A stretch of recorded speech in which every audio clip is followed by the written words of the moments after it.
Let me put it this way. China lands on the moon. The next day, we see tremendous benefits to China geopolitically, where our allies turn to them not only for space exploration, but for national security agreements, for trade agreements. Lorsque les astronautes américains ont posé le pied sur la Lune en 1969, cela a marqué un sommet de l'histoire des vols spatiaux habités. Plus d'un demi-siècle plus tard, les États-Unis, toujours la seule nation à avoir fait atterrir des humains sur la surface lunaire, s'apprêtent à y retourner. Cette fois-ci, toutefois, la motivation est moins la nostalgie qu'une inquiétude croissante, celle que la Chine n'y arrive la première. Alors, que se passe-t-il si la Chine retourne sur la Lune avant les États-Unis?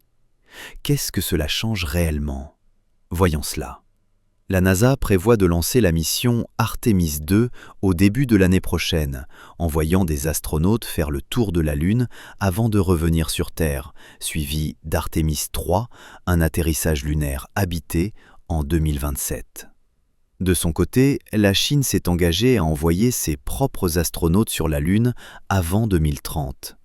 Sur le papier, ces calendriers semblent donner l'avantage aux États-Unis. Mais est-ce vraiment le cas? Lors d'une récente audition, Jared Isaacman, candidat au poste d'administrateur de la NASA, a mis en garde contre toute complaisance.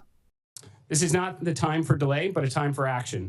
Because if we fall behind, if we make a mistake, we may never catch up, and the consequences could shift the balance of power here on Earth. Cette logique de compétition n'est pas nouvelle. En 2017, lors de son premier mandat, le président américain Donald Trump a signé la Space Policy Directive 1, appelant au retour d'astronautes américains sur la Lune, puis à des voyages vers Mars. Sous les deux administrations Trump, la Chine a été perçue comme le principal rival des États-Unis dans l'espace, et cette rivalité n'a fait que s'intensifier. Le programme chinois d'exploration lunaire remonte à 2004 et porte le nom de Chang'e, une déesse de la Lune issue de la mythologie chinoise. Il est structuré en 3 phases: exploration sans équipage, atterrissages habités, puis construction à terme d'une base lunaire. Au cours des 2 dernières décennies, la Chine a lancé les missions Chang'e 1 à Chang'e 6, Chang'e 6 ayant réussi à rapporter des échantillons de la face cachée de la Lune l'an dernier. Depuis 2023, la Chine avance à pleine vitesse avec son programme d'atterrissage lunaire habité. Les responsables ont répété à plusieurs reprises que l'objectif de faire atterrir des astronautes sur la Lune avant 2030 reste inchangé. Dans la plupart des domaines, respecter une échéance annoncée ne paraît pas particulièrement remarquable. Mais dans le domaine du vol spatial, surtout à une époque où le programme Artemis de la NASA a connu de multiples retards et changements de calendrier, ce type de constance est un élément majeur. Lors d'une conférence de presse le 30 octobre, en amont de la mission Shenzhou 21, Zhang Jinbo, porte-parole du programme spatial habité chinois, a déclaré que les travaux de conception préliminaires étaient achevés pour les principaux systèmes. Ceux-ci comprennent la fusée Longue Marche 10, le vaisseau habité Mengzhou, l'atterrisseur lunaire Lanyue, la combinaison spatiale Wangyu et le rover lunaire Tansuo. Zhang a ajouté que la conception des charges utiles scientifiques était terminée pour chaque mission prévue, et que la construction des infrastructures au sol, telles que les installations de lancement, les réseaux de suivi et les zones d'atterrissage, progressait rapidement. À titre de comparaison, le programme Artemis de la NASA a subi des retards répétés. L'objectif initial de ramener des humains sur la Lune avant la fin de cette année a été repoussé en raison de défis techniques et de contraintes budgétaires. Selon le calendrier le plus récent de la NASA, Artemis II est désormais attendu au plus tôt en février de l'année prochaine, tandis qu'Artemis III, le premier atterrissage habité, est prévu pour la mi-2027. Une incertitude majeure réside dans la dépendance de la NASA à l'égard de sous-traitants privés. L'atterrisseur lunaire d'Artemis III est développé par SpaceX à partir de son vaisseau Starship. Or, des documents internes à SpaceX suggèrent que Starship pourrait ne pas être prêt pour un atterrissage lunaire habité avant au moins septembre 2028. Si ce calendrier se confirme, la course vers la Lune pourrait être bien plus serrée qu'il n'y paraît, et la Chine pourrait finalement arriver la première. Je repose donc la question. Que se passerait-il si la Chine devançait les États-Unis pour un retour sur la Lune ? Une mission habitée vers la Lune représente un défi colossal. Elle exige une planification minutieuse, des technologies de pointe, des financements massifs et une vaste équipe d'ingénieurs hautement qualifiés. La Chine aurait besoin d'une fusée très puissante pour envoyer un vaisseau et son équipage en orbite lunaire, ainsi que d'un module capable d'atterrir sur la Lune et d'en redécoller. Ce rôle sera assuré par la Longue Marche 10. Cette fusée devrait pouvoir envoyer environ 27 tonnes en orbite lunaire, la plaçant dans la même catégorie que le Space Launch System de la NASA. Pour son atterrissage lunaire prévu, la Chine utilisera la capsule habitée de nouvelle génération Mengzhou, qui remplacera le vaisseau Shenzhou en service depuis longtemps et utilisé pour toutes les missions habitées chinoises jusqu'à présent. Pour l'atterrissage proprement dit, Mengzhou s'amarrera à un atterrisseur lunaire séparé appelé Lanyeux. Lanyeux se compose de deux parties principales, un étage d'atterrissage et un étage de propulsion. L'étage d'atterrissage est celui dans lequel séjournent les astronautes pendant la descente, tandis que l'étage de propulsion transporte le carburant nécessaire à l'atterrissage et se sépare peu avant le contact avec le sol. Au total, Lanyeux pèsera près de 26 tonnes et transportera 2 astronautes jusqu'à la surface lunaire. La réalisation de ce plan nécessite 2 lancements distincts. Une Longue Marche 10 enverra le vaisseau habité en orbite lunaire, tandis qu'une seconde Longue Marche 10 livrera l'atterrisseur. Les 2 véhicules se retrouveront et s'amarreront en orbite lunaire, permettant aux astronautes de rejoindre l'atterrisseur. Ensuite, 2 membres de l'équipage descendront sur la Lune.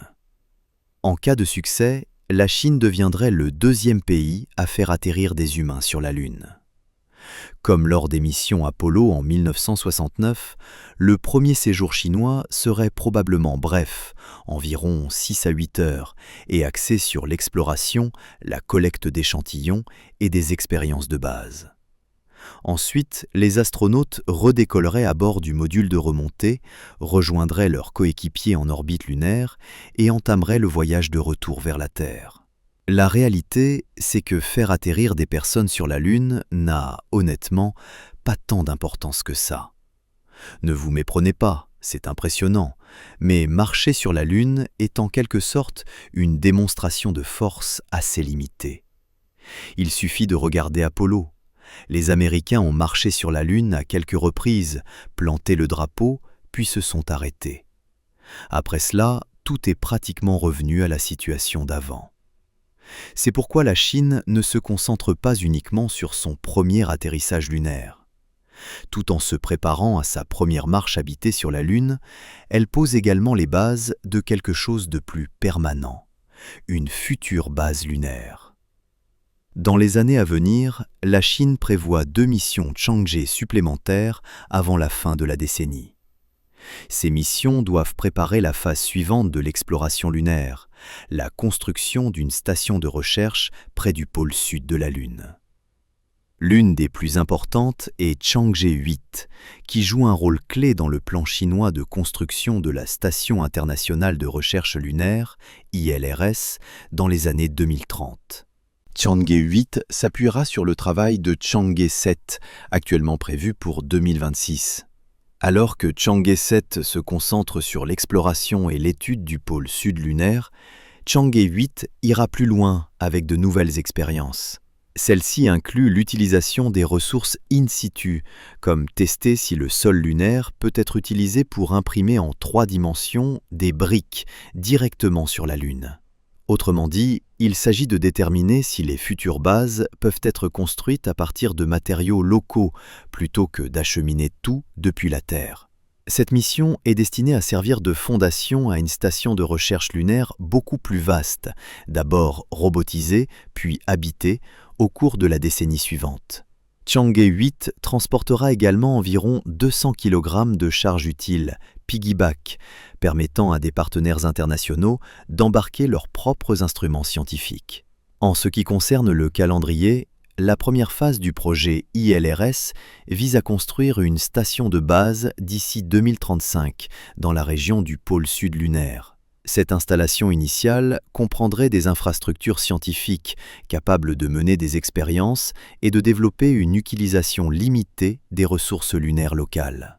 La seconde phase, dont l'achèvement est prévu pour 2045, élargirait considérablement la station. Cette étape comprend l'ajout d'une station spatiale en orbite lunaire, servant de centre de recherche, non seulement pour la science lunaire, mais aussi pour des expériences et des préparatifs liés à de futures missions humaines vers Mars. À ce stade, la Chine disposerait donc d'une infrastructure lunaire durable, non seulement pour expérimenter, mais surtout pour commencer à exploiter des ressources sur la Lune. Mike Gold, président des activités spatiales civiles et internationales chez Redwire et architecte clé des accords Artemis, a mis en garde contre précisément ce scénario. Il a soutenu que si les États-Unis ne sont pas les premiers à retourner sur la Lune, ils risquent de céder les meilleures réserves de glace à la Chine. Selon Gold, si la Chine arrive la première, cela pourrait déclencher un réalignement mondial affectant l'économie, l'innovation, les bases fiscales, la diplomatie et même la sécurité nationale. Sur Terre, l'exploitation minière est simple sur un point fondamental. On achète le terrain, puis on extrait ce qui se trouve en dessous. Sur la Lune, cette première étape devient un véritable cauchemar juridique. Les droits de propriété dans l'espace sont au mieux flous. La plupart des experts juridiques s'accordent à dire qu'on ne peut pas simplement revendiquer un territoire parce qu'on est arrivé le premier. Cela rend l'exploitation minière lunaire à grande échelle difficile, car opérer à grande échelle repose généralement sur un contrôle sécurisé d'une zone donnée. Du point de vue des politiques publiques, il s'agit encore d'une question majeure sans réponse. Nous sommes maintenant en quête de 1000 abonnés, donc ce serait super de vous abonner à cette vidéo dès maintenant.